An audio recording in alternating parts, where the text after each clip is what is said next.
Hello friend welcome to BB coaching app. तो आज के क्लास 8 प्रथम चैप्टारटा कराबो। तो हेडिंग दाओ पूर्वपाठेर पुनरालोचना। ओके, तो ये चैप्टारटी करार आगे आमाके दुटो जिनिसेर ओपर बेसिक कन्सेप्ट क्लियर करे निते होबे। ओके, एक नम्बर लागो, एक नम्बर होच्छे आयतक्षेत्र।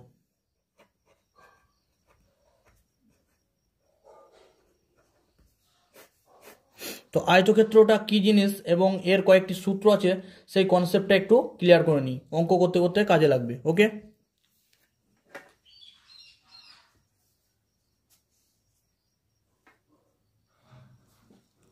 तो छबिटा आँको आयतक्षेत्रेर।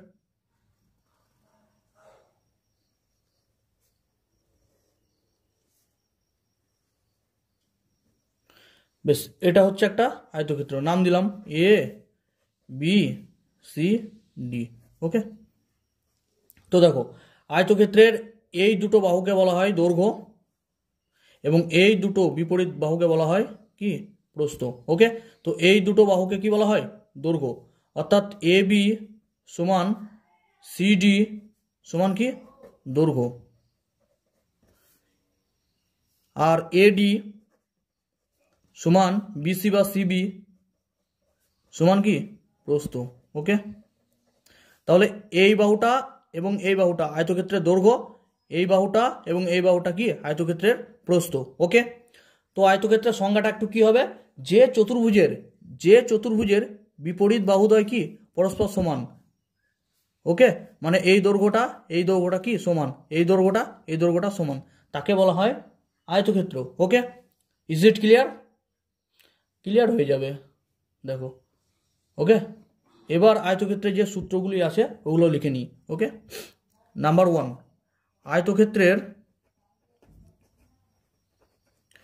আয়তক্ষেত্রের ক্ষেত্রফল কত হবে, সেটা সমান দৈর্ঘ্য ইন্টু প্রস্থ।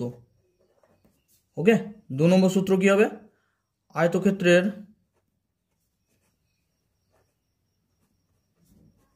পরিসীমা কত হবে 2 ইন্টু দৈর্ঘ্য প্লাস প্রস্থ। ওকে, 3 নম্বর সূত্র কি, আয়তক্ষেত্রের কর্ণের দৈর্ঘ্য সেটা কি হবে রুট অফ দৈর্ঘ্য স্কোয়ার প্লাস প্রস্থ স্কোয়ার। ওকে, মানে রুটের ভেতরে দৈর্ঘ্য স্কোয়ার প্লাস প্রস্থ স্কোয়ার। ওকে, তো এটা হচ্ছে আয়তক্ষেত্র। আয়তক্ষেত্রটা ক্লিয়ার হয়েছে। দেখো আর একবার রিপিটেশন করে দিচ্ছি, যে চতুর্ভুজের বিপরীত বাহুদ্বয় কি পরস্পর সমান তাকে বলা হয় আয়তক্ষেত্র। অর্থাৎ এখানে দেখো 4টে বাহু আছে, 4টে বাহুর মধ্যে এই বাহুটা এবং এই বাহুটা কি সমান, এই দুটোকে আয়তক্ষেত্রের দৈর্ঘ্য বলা হয়। এবং দেখো এই বাহুটা এবং এই বাহুটা কি সমান, একে আয়তক্ষেত্রের প্রস্থ বলা হয়। ওকে, এবং 3টে সূত্র লিখে দিয়েছি। আয়তক্ষেত্রের ক্ষেত্রফল কত, দৈর্ঘ্য ইন্টু প্রস্থ। আয়তক্ষেত্রের পরিসীমা কত, 2 ইন্টু দৈর্ঘ্য প্লাস প্রস্থ। ওকে, আয়তক্ষেত্রের কর্ণের দৈর্ঘ্য কত সমান রুট অফ দৈর্ঘ্য স্কোয়ার প্লাস প্রস্থ স্কোয়ার। ওকে, একটা কনসেপ্ট ক্লিয়ার হলো এই অঙ্কটা করার আগে। ওকে, আর একটা কনসেপ্ট ক্লিয়ার করো, এটা আয়তক্ষেত্র হয়ে গেল। এবার দেখো হেডিং দাও বর্গক্ষেত্র। ওকে, বর্গক্ষেত্রটা দেখো। বেশ, প্রথমে একটা ছবি আঁকবো, ছবি আঁকো।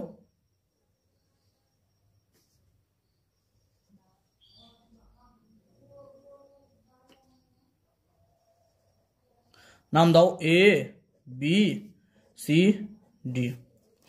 তো আয়তক্ষেত্র হয়ে গেল। বর্গক্ষেত্রটা কি জিনিস দেখো, বর্গক্ষেত্রের সংজ্ঞা হচ্ছে যে চতুর্ভুজের 4টি বাহুর দৈর্ঘ্য কি সমান। ওকে, আয়তক্ষেত্রের ক্ষেত্রে কি হয়েছিল, এই বাহুটা এবং এই বাহুটা সমান হয়েছিল। ওকে, আর এই বাহুটা আর এই বাহুটা সমান হয়েছিল, ঠিক আছে। কিন্তু বর্গক্ষেত্রের ক্ষেত্রে কি হবে, এই বাহুটা এই বাহুটা এই বাহুটা এই বাহুটা সব বাহুই কি সমান দৈর্ঘ্য বিশিষ্টি। অর্থাৎ এই বাহুটা দৈর্ঘ্য যদি এ হয় তাহলে সব বাহুর দৈর্ঘ্য কি হবে, এটারও দৈর্ঘ্য এ হবে, এটারও এ হবে, এটারও এ হবে। এটা যদি 5 হয় এটাও 5 হবে, এটাও 5 হবে, এটাও 5 হবে। ওকে, তাহলে কি দাঁড়াচ্ছে, এ বি সমান বিসি সমান সিডি সমান ডিএ। ঠিক আছে, এই বাহুর দৈর্ঘ্য সর্বদা কি সমান বর্গক্ষেত্রের ক্ষেত্রে। ওকে, সমান বাহুর দৈর্ঘ্য। ক্লিয়ার হলো? ওকে, এবার বর্গক্ষেত্রে কয়েকটি সূত্র আছে, সেগুলো একটু লিখে নাও। নাম্বার 1, বর্গক্ষেত্রের ক্ষেত্রফল,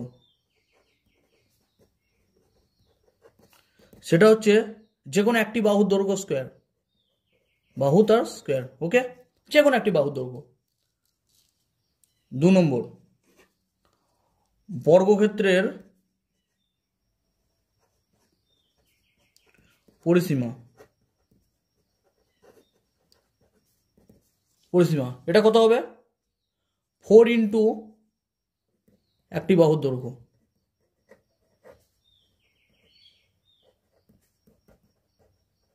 ওকে, আচ্ছা, একটি বাহু দৈর্ঘ্য এখানে এ, ঠিক আছে, তাহলে 4 ইন্টু এ, অর্থাৎ পরিসীমা হবে 4a। আর বর্গক্ষেত্রের ক্ষেত্রফল একটি বাহুর দৈর্ঘ্য যদি এ ধরে নিই আমরা, তাহলে কি হবে? এ তার স্কোয়ার, অর্থাৎ এ স্কোয়ার। তো বর্গক্ষেত্রের ক্ষেত্রফল কত? এ স্কোয়ার, এবং বর্গক্ষেত্রের পরিসীমা কত? 4a। ওকে, যেখানে একটি বাহুর দৈর্ঘ্য এ। এবার দেখো 3 নম্বর একটা সূত্র আছে, বর্গক্ষেত্রের কর্ণের দৈর্ঘ্য, সেটা কত হবে? সেটা হবে √2 ইন্টু একটি বাহুর দৈর্ঘ্য।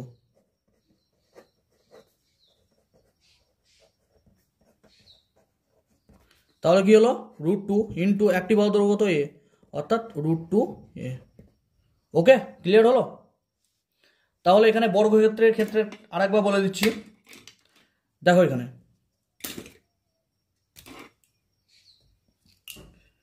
দেখো, বর্গক্ষেত্র, প্রথমে আমরা আয়তক্ষেত্রের কনসেপ্টটা ক্লিয়ার করলাম, এবার বর্গক্ষেত্রটা দেখো। বর্গক্ষেত্রের 4টি বাহু আছে, যে চতুর্ভুজের 4টি বাহুর দৈর্ঘ্যই সমান তাকে বলা হয় বর্গক্ষেত্র। অর্থাৎ এটা একটা চতুর্ভুজ, এ বি সি ডি একটা চতুর্ভুজ, এর 4টি বাহুর দৈর্ঘ্য কি সমান? এই বাহুটা সমান এই বাহুটা সমান এই বাহুটা সমান এই বাহুটা, অর্থাৎ 4টি বাহুর দৈর্ঘ্যই সমান, অর্থাৎ এ বি সমান বিসি সমান সিডি সমান DA. Okay, is it clear? দেখো, বর্গক্ষেত্রের 3টে সূত্র আছে, ওই আয়তক্ষেত্রের মতোই। 1 নম্বর সূত্র, বর্গক্ষেত্রের ক্ষেত্রফল, সেটা কত? বর্গক্ষেত্রের ক্ষেত্রফল সূত্র কত? বাহু স্কোয়ার, অর্থাৎ বাহু যদি এ হয় তাহলে এ স্কোয়ার। বর্গক্ষেত্রের পরিসীমা কত? 4 ইন্টু একটি বাহুর দৈর্ঘ্য, অর্থাৎ 4 ইন্টু একটি বাহুর দৈর্ঘ্য যদি এ হয় তাহলে 4a। বর্গক্ষেত্রের কর্ণের দৈর্ঘ্য কত? √2 ইন্টু একটি বাহুর দৈর্ঘ্য। এখানে √2 ইন্টু একটি বাহুর দৈর্ঘ্য যদি এ হয় তাহলে √2 ইন্টু এ। ওকে, তো ক্লিয়ার? বেশ, তাহলে আর একবার বলছি, এখানে পূর্বপাঠের পুনরালোচনার ক্ষেত্রে আয়তক্ষেত্র এবং বর্গক্ষেত্রের কনসেপ্টটা ক্লিয়ার করা দরকার, তাই আমরা কনসেপ্টটা ক্লিয়ার করলাম। ওকে, এবার অঙ্কে চলে যাব। আর একবার দেখে নাও, খাতা পেন নিয়ে বসে যাও এবং টুকে নাও ভালো করে। ওকে, প্রত্যেকটা এখানে যা লেখাচ্ছি আমি হোয়াইট পেজের ওপর সবটাই লিখতে হবে তোমাদেরকে। ওকে, বেশ।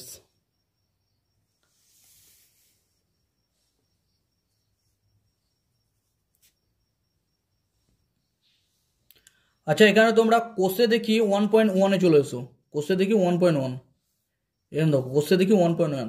এখানে 1 নম্বর অঙ্কে বলেছে নিচের ছক কাগজে ছবি দেখি ও ছবিগুলি কতটা জায়গা জুড়ে আছে লিখি। ওকে, তো এটা তোমরা নিজে নিজে করবে, আশা করছি এটা নিজে নিজে পেরে যাবে। ওকে, আমি একটু কনসেপ্ট বা ক্লু দিয়ে দিচ্ছি।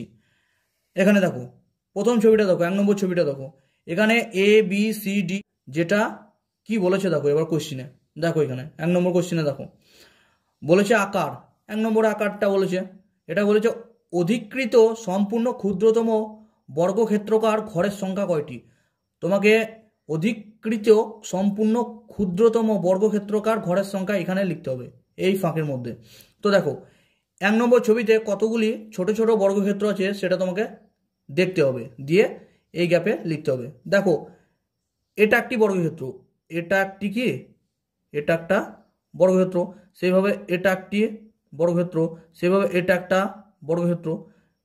ঠিক আছে, এটা একটা বর্গক্ষেত্র, সম্পূর্ণ বর্গক্ষেত্র এগুলো। এটা একটা বর্গক্ষেত্র, এটা একটা বর্গক্ষেত্র। ওকে, তাহলে কতগুলি ছোট ছোট বর্গক্ষেত্র হচ্ছে? 1টি, 2টি, 3টি, 4টি, 5টি, 6টি। তাহলে এই গ্যাপের মধ্যে কত লিখতে হবে? 6। এখানে কত লিখতে হবে 6। ঠিক আছে, সেই একইভাবে পরের কোশ্চেনটা দেখো, অধিকৃত অর্ধেক ক্ষুদ্রতম বর্গক্ষেত্রকার ঘরের সংখ্যা কয়টি? 1 নম্বর চিত্রে। এখানে অর্ধেক বর্গক্ষেত্র দেখতে পাচ্ছ তোমরা? দেখতে পাচ্ছ না, এখানে সম্পূর্ণ বর্গক্ষেত্র 6টি আছে। ওকে, তাহলে এখানে কি লিখতে হবে? নেই, একটিও নেই। তাহলে তারপরে কি বলেছে দেখো, অধিকৃত অর্ধেকের বেশি ক্ষুদ্রতম বর্গক্ষেত্রকার ঘরের সংখ্যা। ঠিক আছে, অর্ধেকের বেশিও নেই, এখানে সম্পূর্ণ বর্গক্ষেত্র আছে। ওকে, তাহলে এই ঘরেও নেই লিখতে হবে। তো তোমরা এটা বাড়িতে চেষ্টা করবে, আশা করছি পেরে যাবে। সেই একইভাবে 2 নম্বর ছবিতে দেখো, আমি আরেকটু ক্লু দিয়ে দিচ্ছি। 2 নম্বর ছবিতে দেখো, এখানে 2 নম্বর ছবিতে অধিকৃত সম্পূর্ণ ক্ষুদ্রতম বর্গক্ষেত্রকার ঘরের সংখ্যা কয়টি হবে? এখানে 2 নম্বর ছবিতে কতগুলি বর্গক্ষেত্র যেটি সম্পূর্ণ? একটা আছে দেখো, এইটাই হবে, কেবল এইটাই হবে। আর একটিও সম্পূর্ণ বর্গক্ষেত্র নাই, যেগুলো রং দিয়ে ভর্তি করা আছে। ঠিক আছে, তাহলে এখানে একটি লিখতে হবে। ওকে, তো এইভাবে লিখতে হবে। এটা আশা করছি বাড়িতে করবে, পেরে যাবে, এটা মাস্টারমশাইয়ের প্রয়োজন হবে না। ঠিক আছে, 2 নম্বর অঙ্কটা দেখো।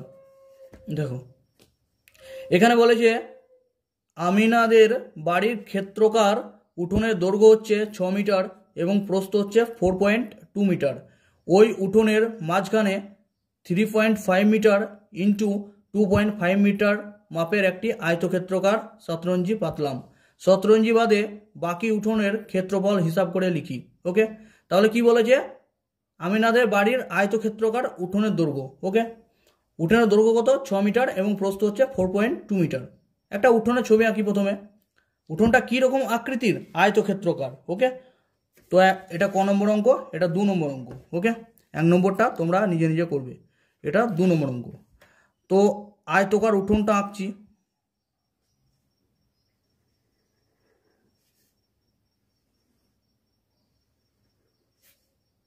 এটা হচ্ছে আমিনাদের বাড়ির আয়তকার উঠোন। ঠিক আছে, এর দৈর্ঘ্য প্রস্থ বলা আছে। আচ্ছা, সবাই বুঝতে পারছো, এটা হচ্ছে দৈর্ঘ্য এবং এটা হচ্ছে কি প্রস্থ। ওকে, দৈর্ঘ্য প্রস্থ বলা আছে। দৈর্ঘ্য কত? 6 মিটার। ওকে, তো দৈর্ঘ্য কত? এটা কত হবে? 6 মিটার। আচ্ছা, এটা যদি 6 মিটার হয়, এটা কত মিটার হবে? এটাও 6 মিটার হবে, বুঝতেই পারছো। ওকে, তাহলে এই দুটো কি সমান? তাহলে এটা 6 মিটার, এটাও 6 মিটার। আচ্ছা, প্রস্থটা কত বলেছে দেখো, প্রস্থটা বলেছে 4.2 মিটার। ওকে, তো প্রস্থ কোনটা? প্রস্থ হচ্ছে এইটা বা এইটা, একই ব্যাপার। তাহলে এটা কত? 4.2 মিটার। বেশ, অঙ্ক যা বলেছে তাই লিখলাম। তারপরে কি বলেছে পড়ো। ওই উঠোনের মাঝখানে কি বলেছে? ওই উঠোনের মাঝখানে 3.5 ইন্টু 2.5 মিটার মাপের একটি আয়তক্ষেত্রকার শতরঞ্জি পাতলাম। উঠোনের মাঝখানে যে শতরঞ্জিটা পারলাম সেটাও আয়তক্ষেত্রকার আকৃতি। ওকে, তো আঁকি। উঠোনের মাঝে এই শতরঞ্জিটা পারলাম। ঠিক আছে, তো শতরঞ্জির দৈর্ঘ্য এবং প্রস্থ কত? শতরঞ্জির দৈর্ঘ্য হচ্ছে 3.5 মিটার এবং প্রস্থ হচ্ছে 2.5 মিটার। ওকে, তো শতরঞ্জির দৈর্ঘ্য কত? 3.5 মিটার। শতরঞ্জির প্রস্থ কত? 2.5 মিটার। ওকে, ক্লিয়ার? শতরঞ্জির প্রস্থ হচ্ছে 2.5 মিটার এবং দৈর্ঘ্য হচ্ছে 3.5 মিটার। এবার কি বলেছে দেখো, এবার বলেছে শতরঞ্জি বাদে বাকি উঠোনের ক্ষেত্রফল কত। অর্থাৎ এই শতরঞ্জিটা পাতা আছে, তাহলে বাকি উঠোনের ক্ষেত্রফলটা আমি চিহ্নিতকরণ করে দিচ্ছি। এটা হচ্ছে বাকি উঠোনের কি ক্ষেত্রফল, এটা তোমাকে বের করতে বলেছে। এগুলো হচ্ছে বাকি উঠোনের ক্ষেত্রফল। তো দেখো কি করে বের করছি। দেখো প্রথমে আমি টোটাল আয়তকার যে উঠোনটা দৈর্ঘ্য এবং প্রস্থ দেওয়া আছে সেটার ক্ষেত্রফলটা বের করি, অর্থাৎ টোটাল উঠোনটার ক্ষেত্রফল বের করি। ওকে, তো দেখো আয়তকার উঠোনের মোট ক্ষেত্রফল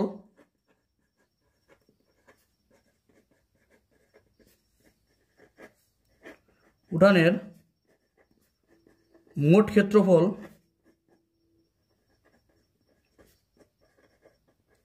আচ্ছা, আয়তক্ষেত্রের ক্ষেত্রফলের সূত্র কত বলে দিয়েছি?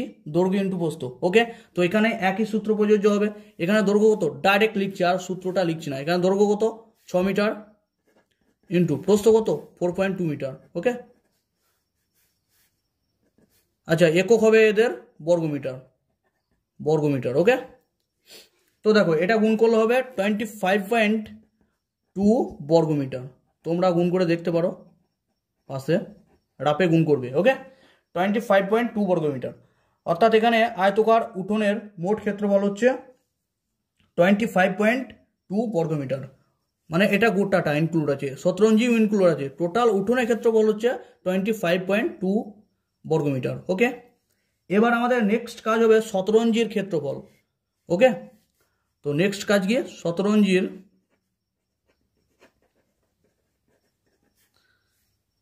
ক্ষেত্রফল কত হবে? শতরঞ্জির দৈর্ঘ্য কত? 3.5 মিটার, প্রস্থ কত? 2.5 মিটার। ওকে, তো 3.5 ইন্টু 2.5। ওকে, তো এটা গুণ করলে হবে 8.75 বর্গমিটার। ওকে,